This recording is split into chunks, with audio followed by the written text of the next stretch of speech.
Thank you very much. On the program, you might notice it says Jim Groom, Reclaim Hosting, Italy. As you can probably tell from my thick Italian accent, this is my first time speaking in English, so I'm a little bit nervous. In fact, I'm not from Italy. My wife's from Italy. She's from Trento. Why do I say Trento? Because the Italians are awesome. They're constantly teaching me. Because when I say Trento in my American accent, they laugh. And then they say, oh, Trento, you mean? So anyway, it's good to be here. This is my first time presenting, I think, officially. No, my second time presenting in Italy. But it is my first time presenting in a room this elaborate, right? I feel like, if I mention Helen or Troy, something's going to happen, right? Like, don't you think like there's a keyword when you say it, this stuff all comes alive? I don't know. It's trippy. I love it. But that's been like me in Italy for the last year, because I've been here for a year and I'll probably be here for another year. I feel like a tourist. I'm constantly walking around in Trento, and I'm looking at the mountains and these sidewalks that are 1,000 years old. And this has nothing to do with my talk, but now I'm going to get to my talk. Okay, my title is Our Portfolio Could Be Your Life. And the title is inspired by a lyric from a song by a band from San Pedro, California, from the 80s called the Minutemen. They were a punk rock band, very influential in certain spheres. Some people may have never heard of the Minutemen. But they actually had an ethos. And their ethos was, we jam econo. We jam on the cheap. We're not a big band. We're not trying to be a corporate band. We're not trying to be successful. We're dealing with ideas. And we're dealing with a certain amount of kind of intensity of thought and power and emotion and passion. This kind of ethos is what has inspired a lot of the work that we've done. And that title has been the subject of a book by Michael Azerrad, which if you're into punk rock, I highly recommend. It's called Our Band Could Be Your Life. And this idea of our band could be your life was the ethos of punk rock, right? Like, you didn't need to be a great musician. You didn't need to be a superstar to sit down and start creating something meaningful. I think that's a very powerful kind of vision. So I was preparing for this talk, and yesterday at the conference, I saw this by the VP of Marketing for the Linux Foundation. You know, the Linux Foundation, basically, they run the internet, saying open source, the punk rock of the 21st century. And I was like, you know what, that's pretty cool when you think about it, right? These open formats, these open standards, these open technologies that are fueling and undergirding the work we all do. It's a powerful idea. And I like that the metaphor of punk rock kind of is carrying through to the technological sphere. But my presentation is going to take a left turn now, so I'm just warning you. Does anyone here, and feel free, this is where it gets interactive, and this is kind of an American term, so forgive me. My Italian brethren will understand maybe. Anyone ever hear of the term called noodling? Not to be confused with spooning? Yes. What is it? You can yell. Yell. It is. And it's not only catching catfish, but it's catching catfish with your hand.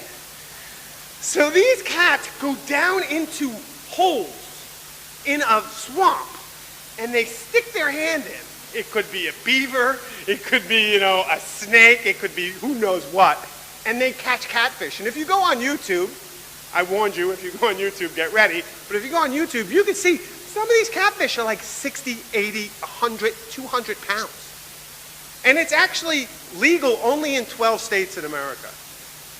Because it's dangerous as hell.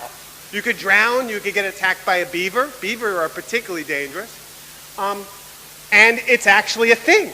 People catfish, right? Now, this, you're like, what the hell, right? But I got you. You're stuck, right? You see that? Now, does anyone know what catfishing is? Does anyone know? Anyone? Yes, Don.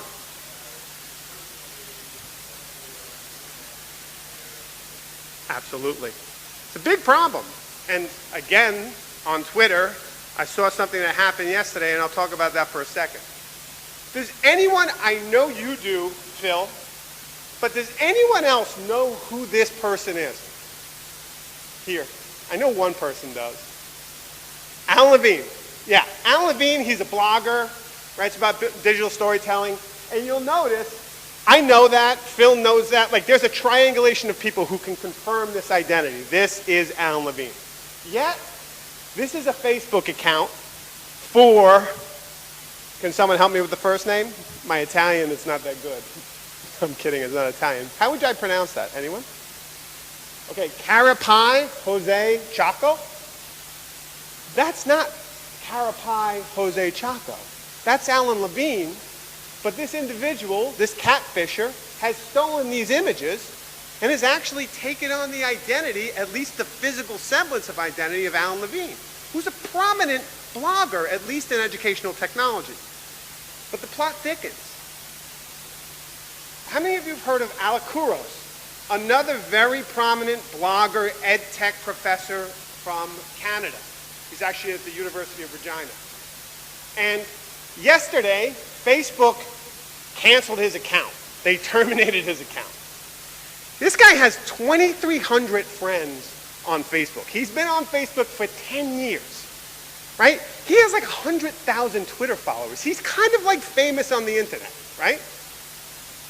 Facebook, because someone who started an account with Alec's likeness and name said that this guy's a fraud. So, what did Facebook do? Based on their amazing algorithms, they said, "Hi, Alec. Looks like your account's a fraud. We're going to have to suspend it. Big fan. Sorry about those 2,300 people that you interact with on a regular basis." And I was back and forth with Alec on this because I found it fascinating. And he says, "I'd love to know the algorithm where a 24-hour no-follower Facebook account successfully reports a decade-old 2,300 follower, bam, done, out." He has to go through basically a bureaucratic process with a faceless machine known as Facebook to get his account back online. Now, I use this example for a bunch of different reasons, plus I like the GIF, right? The idea that we're talking about an online identity. What would all of you do? And some of you may not be on Facebook, and some of you may say, Facebook's stupid anyway, why are you depending on that? But the question still stands. How much would you lose if Facebook deleted your account? I usually start with images, status updates, right? The small things. And then I talk about people, connections, relationships, a community, right? Sometimes professional, sometimes personal, maybe family, maybe otherwise. Like, we've invested a lot in this machine that has an arbitrary nature to power into their relationship to us. And I think that's problematic because it's asymmetrical. They, as Alec Couros demonstrates, hold all the power over your data. Not to mention the fact how they're using it. Now you all might be saying, wait, what? Like Chris Rock. What does this have to do with portfolios, right? Aren't you going to talk about the blockchain? No, probably not. Portfolios for me, I don't know, I can't really pitch for them, right? It's hard for me to pitch portfolios, and that's in America, that's called pitching in America if you don't get it. And that's Darth Vader pitching in America. Like, that's pretty American as a gift. About as American a gift as you're going to get. I always thought of ePortfolios as simply a Trojan horse. Now I'm waiting for the room to come alive, right? I thought that was going to be the key word. Right? ePortfolios was just an idea to get the projects we wanted to use on campus. One of the projects I've been a part of for the last, well, at least it's been in production for the last 4 or 5 years. We've been doing it, I'd say, for about 11 or 12. It's called Domain of One's Own. Domain of One's Own, if I were to describe it, was the idea of giving every student and faculty at the University of Mary Washington their own domain and their own web hosting. That's basically a simple LAMP environment where you get a domain that's not, universityofx.edu/tilde.jgroom, right? It would be jimgroom.com. That's my domain. And on it, I could install the open source punk rock applications that define the web, like WordPress, powering 30% of the open web right now. I mean, talk about a practical skill and tool. I mean, how could we not show our students what that is? So for me, ePortfolios was just a word, right? Because for some people, it meant assessment. For some people, it meant institutional assessment. For some people, it meant departmental assessment. For some people, as we heard earlier, it means student empowerment, which is where my heart was. But if you go into a room and say ePortfolio with 8 people, you'll have 12 different definitions, right? It's not anything stable. And so for me, ePortfolios was just a way to get domain of one's own in. And it worked. And actually, people made portfolios. Who knew, right? So watch. These are 2 professors' sites. We've talked a lot about students. It's interesting, at Mary Washington, we kind of started, and the University of Mary Washington is a small liberal arts school in Virginia. I no longer work there. I now work for a hosting company that provides this for institutions all over the world. But the idea was, let students or let faculty see the power of what it means to create their own space. Andy Livy Smith is an example I really like to use. So let's look at this for a second. Andy Livy Smith is a professor. I'm going to make this bigger. See, I went onto the open web. I'm living dangerously. You'll notice she does actively blog about her work and her life. She has a Tumblr, right? She focuses on historic preservation, in particular urban planning. But I want you to look at something with her domain. She also has all of her research here. She has all of her teaching, all of her classes. And in that site, on those different pages, it actually frames out her whole syllabus with links to all of her assignments and vice versa. And her domain is not just her blog, her personal or professional, it's her whole teaching integrated domain. It's a space where she, as an individual, exists in time and space within the virtual. That, for me, is a portfolio. And it's built on the open web, that is undergirded by Linux, that is basically what we built 25 years ago that got us all here in this room to begin with, right? Pretty radical. And I don't want to lose the power of that original vision. Steve Farnsworth is doing something similar, right? Steve Farnsworth is a political scientist. He actually focuses his research on presidential elections. So he's a busy man right now, as you can imagine. I won't talk about that thing that's happening in America right now. But you'll notice you have all of his recent media appearances linked on his domain. It also has links to his blog, his classes, his professional notes, his personal space, his books, etc. This, again, is a space for a faculty. And the thing is when I search, again, I'm going to live dangerously, Stephen Farnsworth, for me, this is what I would ask my students to do for themselves. When I search it, what do I get? The second link. That's him. He has, unlike Facebook, claimed his identity online through his own namespace, using open source tools like WordPress. Why can't we do this for our institutions? Why can't we do this for our students? And if we aren't, why aren't we? Let's talk about students for a second. This is an art major at Mary Washington. This was her portfolio circa 2013, 2014, and I think this is awesome. Beautiful portfolio, focuses on her fine arts work. If I go to her site now, and I did this recently, and I was surprised to find, it's totally different. The domain is the same, and I want to actually go somewhere here. I want to show you her recent work. Because when I looked at this, I don't know, 10, maybe 2, 3 months ago, this was the only thing that was on her site. This was her art, and it's really trippy. And it starts making sounds, and I'm going to let it go in the background, and you're going to hear the sounds. And you're going to be like, what's going on? But, oh, maybe it won't. It doesn't seem to have any sound. But this is her art, and this is all her domain was 2 or 3 months ago. Since then, and she's gone. She's at Penn State now. She's gone out of Mary Washington. But since then, she turned her site into a store for the hats she built, right? So I can go there and she can shop. So come on. Students are not only getting domains, doing sick art, that's weird, but then they're making money. It's everything. It's the vertical and the horizontal. That makes no sense to you, does it? Okay. It's all right, though, because I'm happy. Now, the domain can go beyond the individual, either the faculty or the student. Here's a domain where the faculty member, who's a historian of China, said, I don't want this domain to be about me or my students. I want them to have their own. I want to create a domain about the Taiping Civil War, a major historical event in China that very few people know a lot about. And I want my students and I to build out a resource open online for anyone to use. And they did. They used a very cool tool that, if you don't know, I recommend you play around with if you find any use of it, called Timeline.js, which is built out of the Knight Lab in Northwestern University, I believe. And they built, collaboratively, a really fascinating timeline, right?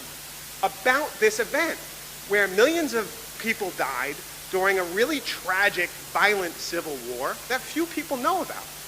Let's do the Google test again. I'm going to search Taiping Civil War.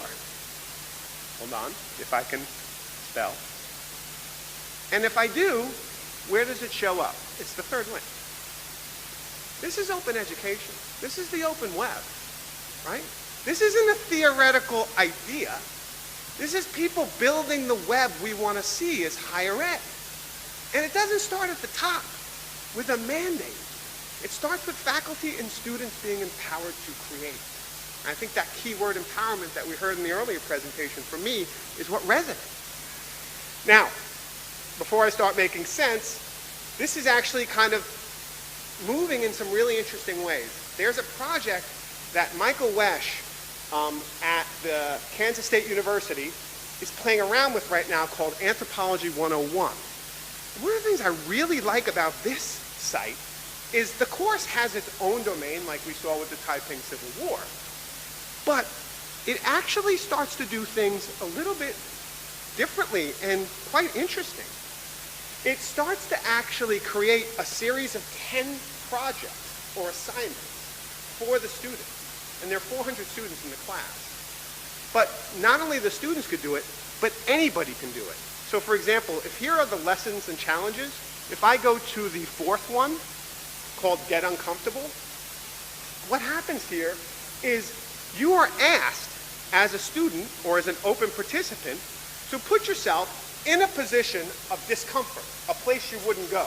So if you're a Jew, maybe you would go to a mosque. Or if you were African American, you might go to an all-white country. Just put yourself in a situation where you would immediately feel uncomfortable. And then do a thick description describing what that was like. Asking the students to be anthropologists for a moment. And what do? Then they share it. And share it, they do.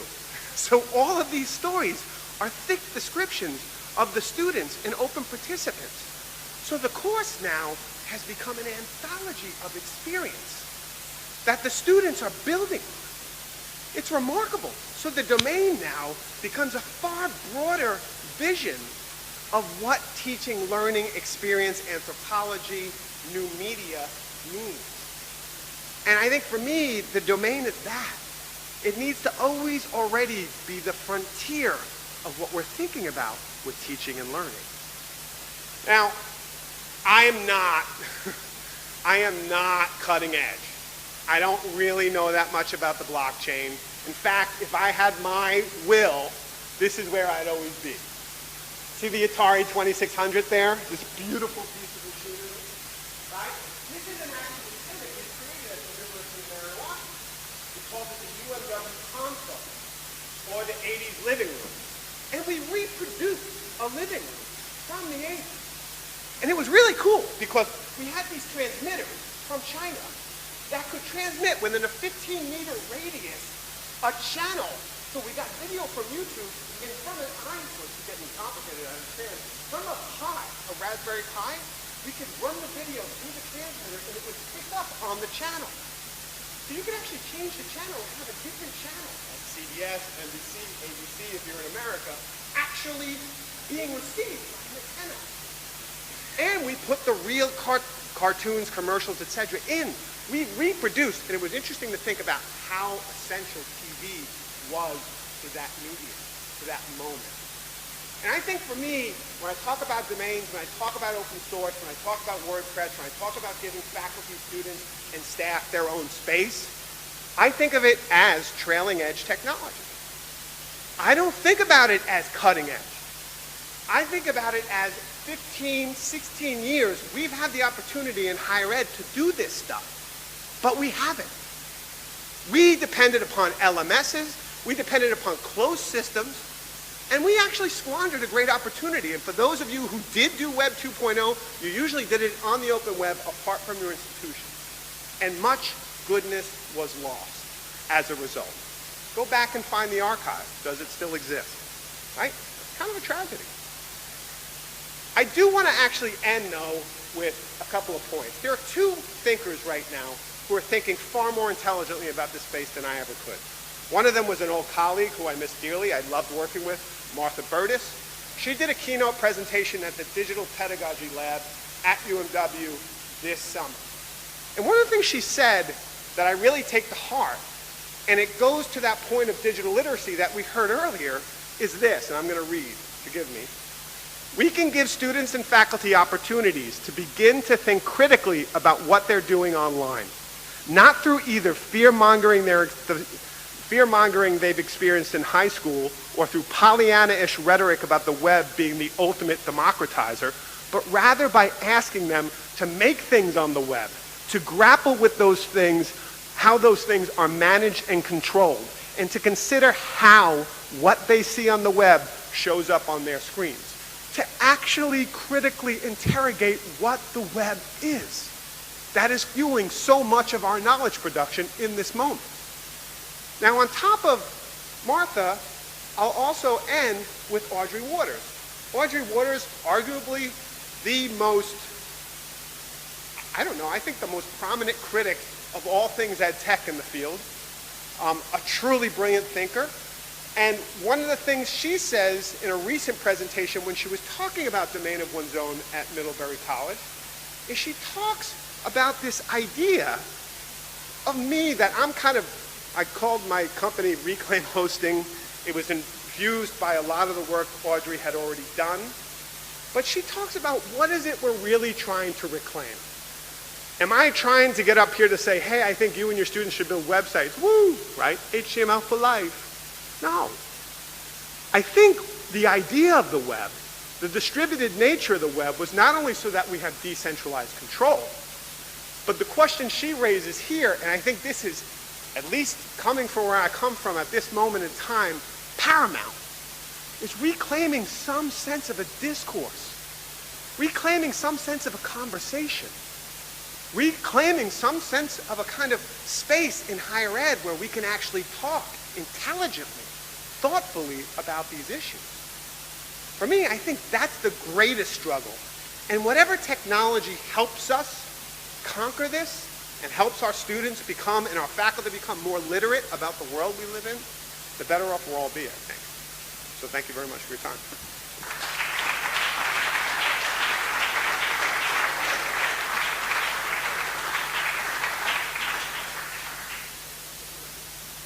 All reactions. Don. Hi, Jim. Hi, Don. That was awesome. I have I guess it's more of a practical, pragmatic sustainability question. And that is, you're now in the business of providing departments, professors, students with domains. And my question is, what's the retention of those? Are you tracking that So as students move out, so in other words, a student gets a domain of their own, it's paid for while they're in school. I'm sure they have to start paying for it at some point themselves. Are you tracking the retention of that? Yeah, that's a very good question. So, I'm going to quote Martha Burtis in a second, too. Sydney Mullis is a good example of a student who had a domain. And it's interesting to me, her domain was on WordPress originally. She then moved it to Squarespace. She then moved it to some other CMS I don't know. And so in some ways, the technology was interchangeable, but what wasn't was the address pointing to her. And that's $12 for a domain, which is an interesting kind of idea. Like, in some ways, the domain abstracts out from any specific technology. And that becomes the pointer of your world online, whatever that is, And I loved her example because her art developed in relationship to her domain. Now, Martha Burtis made the point, and it's a point we struggle with because when we were first kind of pushing Domain of One's Own, we pushed it as a very small class. It's a class called DS-106, Digital Storytelling. And we had about 100 students, and this is when we first tried this in 2010, 2011. We said, look, you all get your own domain and web hosting, and you narrate your work online. Everything you do, the GIF you create, the video you create, you don't just create it and post it, you narrate how you did it. So that becomes a kind of narrative of your learning over time. We kept pretty close stats on that, and of the 100 or 120 people who went through that, about 30% kept their domain. So it's not like, but the point Martha made, and this is the point I actually think is important, is the point the domain? Is the point the WordPress? I don't think it is. I do think the point is them being critically literate to know that they can install WordPress, that they understand how DNS works, that they understand what a database is, and that if they were to go to a job or have to do something, they could do this. And I think one of the things in liberal arts we don't focus on, and sometimes it's a good thing, but sometimes it's dangerous, is what are the practical takeaway skills? We hear story after story at Mary Washington about students who turn their work for that class or for the several classes they do Domain of One's into to a viable opportunity for employment. Now, that's never been my focus, but the stories are undeniable. I do think it's just basically important to be critically literate about technology in our moment, right? Ted Nelson says, right, it's like a fish not understanding how to breathe in water. We're in a similar situation if we don't understand this media landscape. And I think I'm pushing in on these people's time, so thank you all very much. Big fan. Take care. I love you, Bologna.